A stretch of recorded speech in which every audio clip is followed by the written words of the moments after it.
So this guy really wants to impress his wife, so he hires some other guys to go and kidnap her so that he can come rescue her and look like a hero. What could possibly go wrong? Now his name is Michael, and one day his wife, this woman, Schanda discovers that Michael's been cheating on her. So she kicks him out, and Michael gets pissed and defensive. He starts threatening her, and then he goes and he files for divorce. But then, all of a sudden, Michael decides he's changed his mind, and he really wants her back. But Schanda, she's like, nah. And so from then on, Michael tries everything he can think of to win her back. He threatens to release their private videos to everyone she knows, because apparently they made some adult videos together. But Schanda still says no, she doesn't want to be with him. And so Michael starts sending those videos to her family and friends. And when that doesn't work, he breaks into her house and he threatens her with a pew-pew. And surprise, surprise, that doesn't work either. Now during all this, Michael's been staying in this old house that they own over in Mississippi. And there, Michael's feeling lonely and he's feeling sorry for himself, and nothing he tries is working. And that is when he comes up with his best idea yet to win Schanda back. He's gonna hire a couple of henchmen to kidnap her.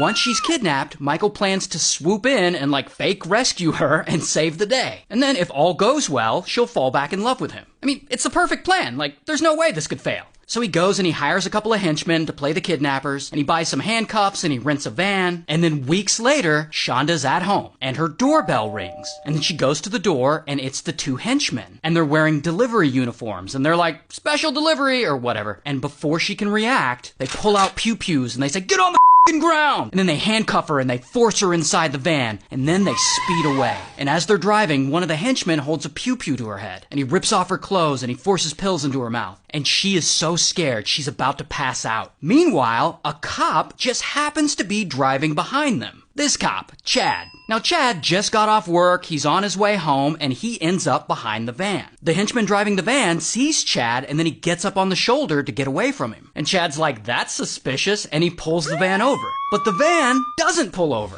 It speeds away, and it drives fast, and it pulls off the main road onto a dirt road into this swamp kind of area. And then the van gets stuck in the mud, because it had just rained. And at this point, the henchmen are freaking out. They're like, we didn't sign up for all this. And they just abandon the whole kidnapping plan, and they ditch the van, and they run away, and they flee to a nearby canal, and they jump in and they swim away. While Chad, he pulls up to the van, and he approaches and he opens the rear door, and there he finds Schanda in the back, naked and handcuffed. So police bring her to the hospital to recover, and they put her in a safe house. Now, the two henchmen who had jumped in the canal and got away, they didn't actually get away. They actually both end up drowning in that canal. So police find their bodies and they're like, what the f***?